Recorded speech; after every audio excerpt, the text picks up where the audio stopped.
blood on the steering wheel, flashing police lights in the rearview mirror, and a choice that would rewrite history.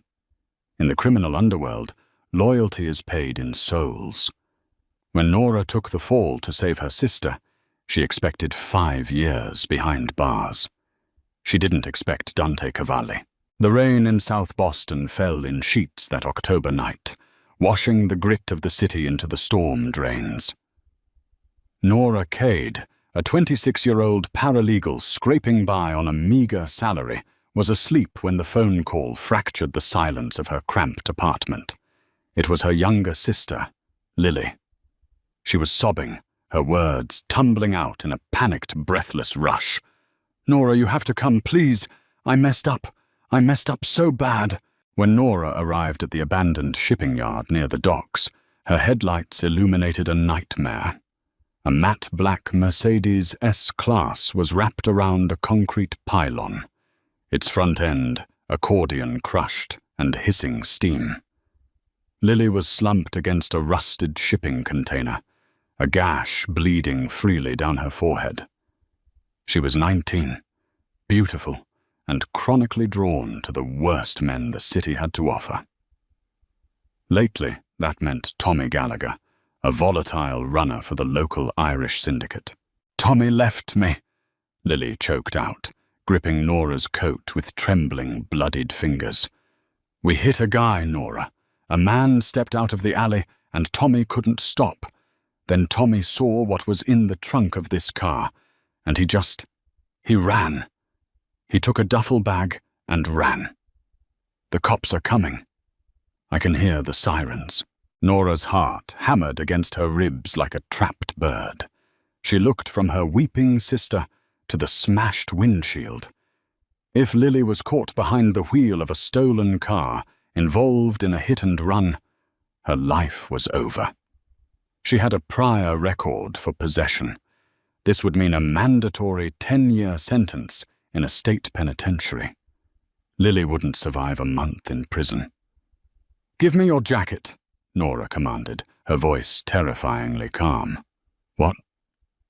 "No, Nora. Give me the jacket, Lily. Run down the alley, cut through the train tracks, and go to Aunt Martha's. Do not go home." Nora grabbed a rag from the ground, wiped Lily's prints off the steering wheel and door handles, and then firmly pressed her own hands against the leather. She smeared a bit of Lily's blood on her own forehead and shoved her sister toward the shadows, just as the wail of police sirens pierced the night air. 30 minutes later, Nora was sitting in the sterile, fluorescent-lit interrogation room of the 14th Precinct. Across from her sat Detective Arthur Jenkins, a 20-year veteran with tired eyes and a bullshit detector that was famously flawless. "You want me to believe this, Nora?" Jenkins asked, dropping a manila folder onto the metal table with a heavy thwack. "You? A paralegal with a squeaky clean record and a credit score of 750 decided to steal a luxury car, run over a pedestrian, and crash into a pylon on a Tuesday night?" "I panicked," Nora lied, staring at her handcuffed wrists. "It was raining. I lost control. The car was registered to a shell corporation, Nora, a corporation tied to the Cavalli family. The man who was hit? He's in a coma, but he wasn't a civilian. He was one of their associates. You just kicked a hornet's nest, and you're trying to tell me you were joyriding." Jenkins leaned in closer, his voice dropping to a gravelly whisper. "I know about your sister. I know she runs with Gallagher. Tell me she was driving, Nora. If you take this charge, the district attorney will make an example out of you." Nora swallowed hard, keeping her face perfectly blank. "It was me. I was driving." The legal machinery moved with brutal efficiency. Despite the best efforts of her court-appointed defense attorney, Sarah Higgins, the prosecution was merciless. The DA wanted to look tough on organized crime, and Nora was the perfect scapegoat. Standing before Judge William Carter, Nora listened as the gavel fell. 5 to 7 years at Bedford Hills Correctional Facility. The first 6 months of prison stripped Nora of everything but her survival instinct. Bedford Hills was a concrete purgatory where violence simmered just beneath the surface of daily routine. She learned to keep her head down, to eat quickly, and to sleep with her back against the wall. The physical toll was exhausting, but the psychological agony was far worse. For the first 2 months, Lily visited. She cried, apologized through the thick plexiglass, and promised she was turning her life around. But by month 4, the visits stopped. The letters dried up. The phone number Nora had memorized was disconnected. Nora was entirely, utterly alone, bearing the crushing weight of a crime that wasn't hers. She had sacrificed her future for a sister who had seemingly forgotten her existence. Nora resigned herself to the shadows, believing her story was over. She had no idea it hadn't even begun. It happened on a Tuesday, exactly 212 days into Nora's sentence. At 2 a.m., the heavy steel door of her cell violently clicked open. Officer Higgins, a towering guard known for her brutal temperament, stood in the doorway holding a pair of heavy iron shackles. "Get up, Cade. You're moving." "Moving where?" Nora asked, her voice raspy from sleep as she scrambled off the thin mattress. "My transfer isn't scheduled." "Shut up and turn around," Higgins barked. Nora was shackled and marched down the echoing, dimly lit corridors of Bedford Hills. Instead of being led to a transport bus, she was taken to a secure loading dock at the back of the facility. Waiting idly in the freezing night air was a sleek, jet-black Maybach SUV. 2 men in immaculate, tailored suits stood by the rear doors. This wasn't a state transfer. This was a kidnapping. Before Nora could scream, a heavy black hood was pulled over her head. She was thrust into the plush leather interior of the vehicle. The engine purred to life, and the SUV sped away into the night. Panic clawed at Nora's throat as the car drove for what felt like hours, taking sharp turns and winding roads until it finally ground to a halt. The hood was ripped off. Blinking against the sudden rush of warm, amber light, Nora found herself standing in the center of a cavernous, opulent penthouse. Floor-to-ceiling windows offered a breathtaking panoramic view of the Manhattan skyline. Persian rugs covered the dark mahogany floors, and the scent of expensive bourbon and cedar hung heavy in the air. Sitting behind a massive obsidian desk was a man who commanded the room without moving a muscle. Dante Cavalli. He was 32, lethally handsome, with sharp, aristocratic features and eyes the color of a stormy sea. His dark hair was meticulously styled, and the bespoke charcoal suit he wore probably cost more than Nora had made in a year. Dante was the undisputed head of the Cavalli crime syndicate, a man whispered about in the darkest corners of the city, known for his ruthless intellect and unforgiving nature. Standing beside him was his notorious enforcer, Luca Ricci, a mountain of a man with a scar slicing through his left eyebrow. Luca grabbed Nora by the arm and shoved her into a leather chair opposite the desk. "Nora Cade," Dante said. His voice was a deep, velvet baritone, carrying a faint, refined Italian accent that completely belied the violence he was capable of. He picked up a crystal glass of amber liquid, studying her over the rim. "You've caused me a significant amount of irritation." "I don't know who you are," Nora said, trying to keep her voice from shaking. Her prison-issued jumpsuit felt ridiculously inadequate in the face of such overwhelming power. Dante smiled, but the expression didn't reach his eyes. "Please, you are a remarkably intelligent woman, Miss Cade. You know exactly whose car you claimed to crash 7 months ago. What I want to know is why you lied." "I didn't lie. I confessed." Dante sighed, setting his glass down and leaning forward, lacing his fingers together. Let me tell you a story. 7 months ago, my foolish younger brother, Lorenzo, left a highly sensitive encrypted hard drive in the trunk of his Mercedes. A low-level street rat named Tommy Gallagher stole the car. Gallagher panicked, crashed it, and ran off with a duffel bag containing $4 million in cash. I tracked Gallagher down. He is currently resting at the bottom of the Hudson River. Nora's breath hitched at the casual admission of murder. However, Dante continued, his eyes locking onto hers with terrifying intensity, Tommy didn't have the hard drive. He swore, right before he stopped breathing, that he left it in the trunk when he ran. But when my men recovered the wrecked car from the impound lot, the drive was gone. And you, Nora, are the only person who was at the scene. I don't have it, Nora said quickly. I swear to you, I never saw a hard drive. I didn't open the trunk. I believe you, Dante said smoothly. The unexpected response made Nora freeze. Because my associates at the police department provided me with the surveillance footage from a nearby ATM across from the crash site. The footage the police conveniently lost. Dante tapped a key on his laptop, and a large flat-screen monitor on the wall hummed to life. The grainy black-and-white video played. It showed the crash. It showed Tommy Gallagher fleeing with a bag. But then, it showed Lily. It showed Lily opening the trunk, frantically searching, and pulling out a small black square. The hard drive. Lily shoved it into her jacket just seconds before Nora's car pulled into the frame. The air was sucked from Nora's lungs.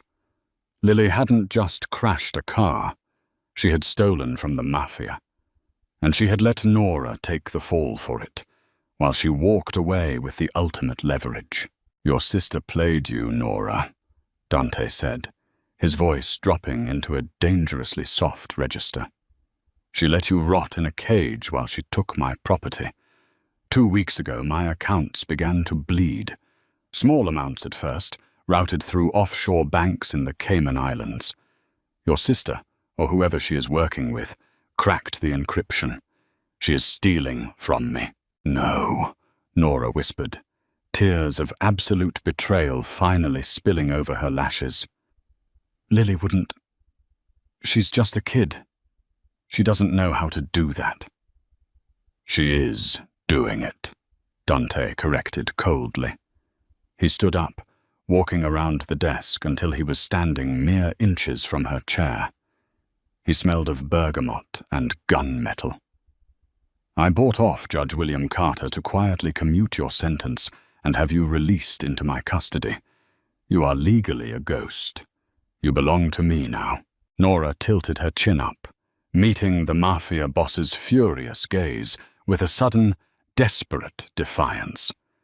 The sister she had sacrificed everything for had abandoned her, used her, and left her to rot.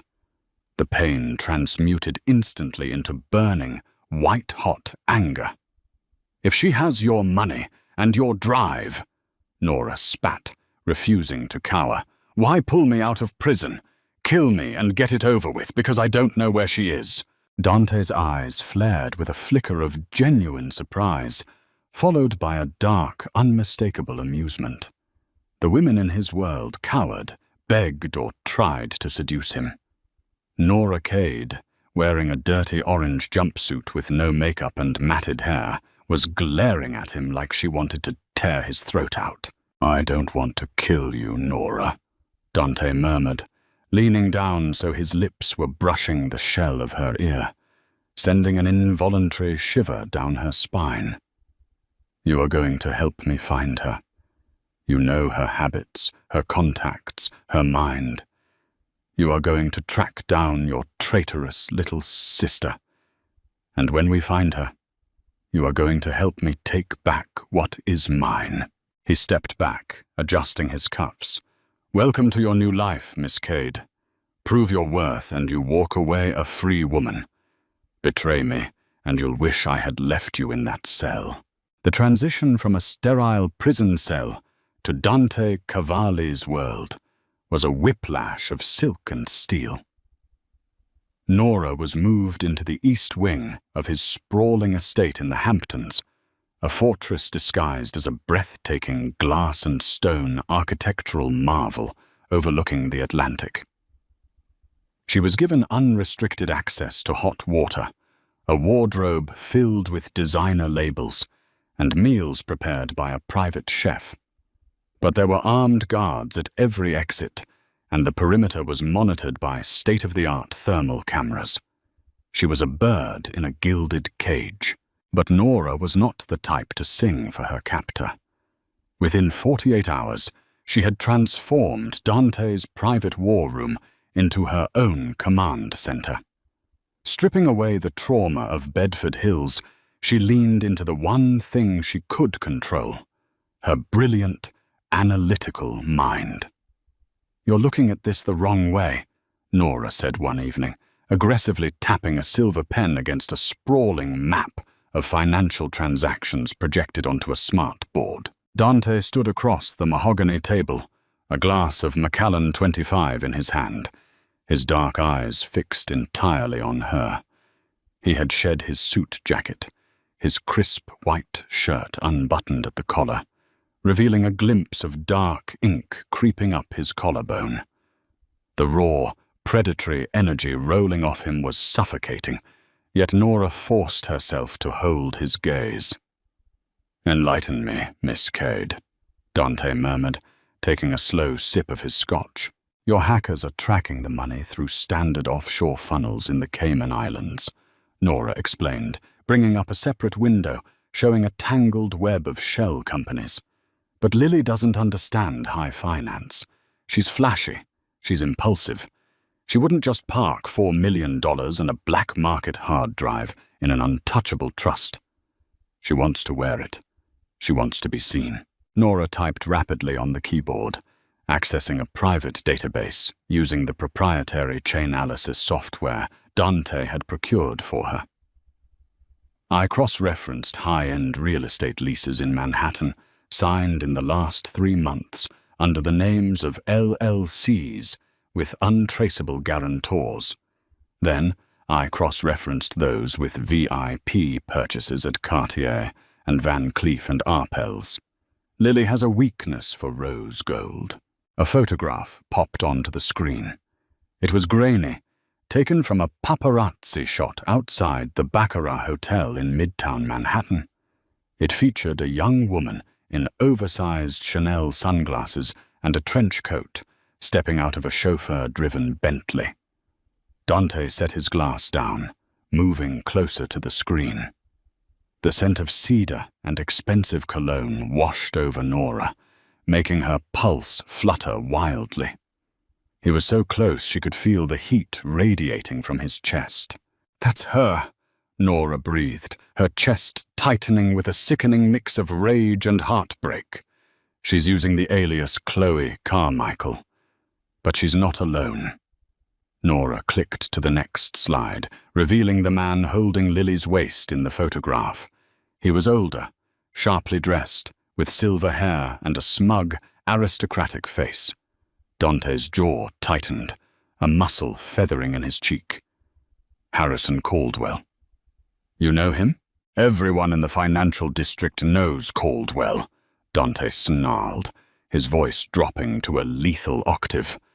"He's a hedge fund manager who built a billion-dollar empire skirting SEC regulations. He launders money for the Russian syndicates. Your sister didn't just crack my encrypted drive, Nora. She sold it to a Wall Street shark who is using my data to bankrupt my legitimate enterprises." The sheer magnitude of Lily's betrayal hung heavy in the room. She hadn't just abandoned Nora. She had climbed to the absolute zenith of the criminal elite, stepping on Nora's neck to get there. Dante turned to face her, the proximity startling. He reached out, his large, calloused hand gently tracing the line of her jaw. The touch was electric, a stark contrast to the violence she knew he was capable of. You did in 3 days what my best men couldn't do in 3 months, Dante said softly. The cold Mafia boss was entirely gone, replaced by a man looking at her with a dangerous, consuming reverence. You don't belong in a paralegal's cubicle, Nora. You never did. Where do I belong, Dante? She challenged, her voice a breathless whisper, refusing to back down from the heat in his eyes. Right here, he answered. And then he kissed her. It wasn't a gentle kiss. It was a collision.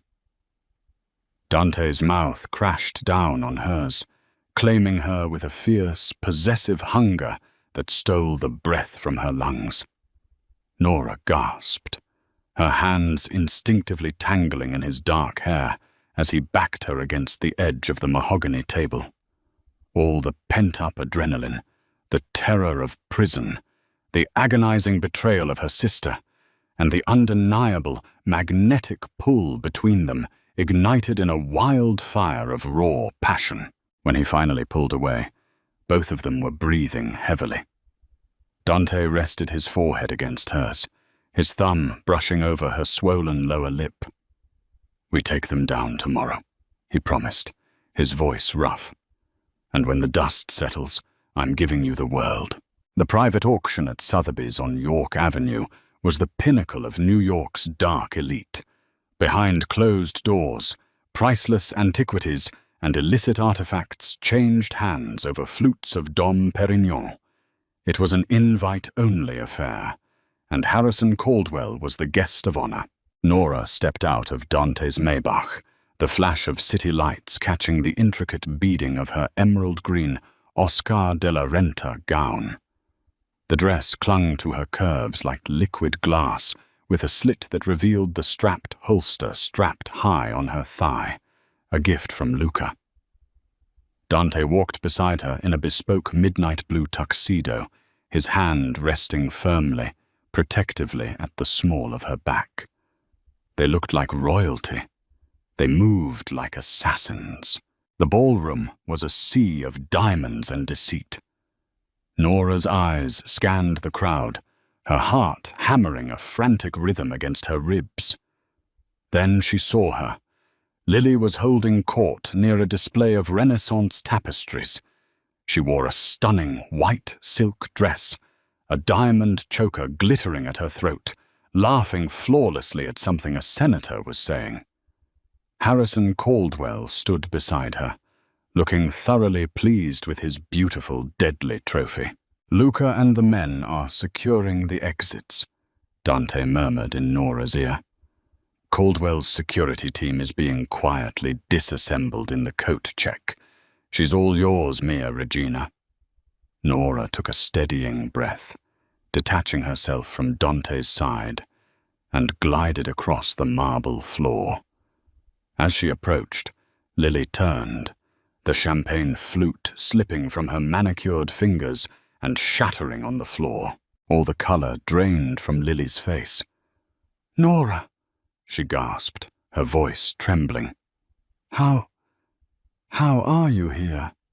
"Surprise, little sister," Nora said smoothly, her voice carrying the icy authority she had learned from the devil himself.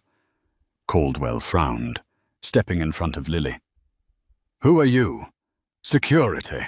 Before Caldwell could raise his hand, Dante materialized from the crowd, his presence alone freezing the air in the room. He didn't draw a weapon, but the sheer, menacing promise in his dark eyes made Caldwell take a terrified step back. "Hello, Harrison," Dante said, his voice dangerously soft. "I believe you have something that belongs to me." "Cavalli," Caldwell choked out, looking around frantically for his bodyguards, only to see Dante's men subtly boxing them in from all sides. While Dante cornered the hedge fund manager, Nora grabbed Lily by the arm, her grip bruising, and dragged her into a secluded alcove behind the heavy velvet drapes. "Let me go," Lily hissed, trying to wrench her arm free. "You're hurting me." I spent 212 days in a concrete box while you drank champagne in penthouses, Lily. Nora pinned her sister against the wall, all her repressed fury finally exploding. I threw my life away so you wouldn't have to face 10 years, and you left me there to rot while you stole from the Mafia. Lily's terrified expression instantly morphed into something ugly, something hard, and entirely unapologetic. You made your choice, Nora. You've always had a martyr complex. I found the drive in the trunk. I realized what it was worth. Was I supposed to just leave it? Was I supposed to go back to being a pathetic nobody in South Boston? Caldwell gave me a real life. Nora stared at the stranger wearing her sister's face. There was no remorse. There was no guilt. Lily had sacrificed Nora to buy her own crown. "You're pathetic," Nora whispered. Behind the curtain, a sudden muffled thwip of a silenced gunshot echoed. Nora whipped the curtain back. Caldwell was on his knees, clutching a bleeding shoulder, while Dante stood over him, holding the encrypted black hard drive Caldwell had desperately tried to pull from his breast pocket. "It's over, Lily," Nora said, stepping away from her sister as if she were a disease. "Dante, wait! Please!" Lily shrieked, falling to her knees and looking up at the Mafia Boss. "I can be useful to you.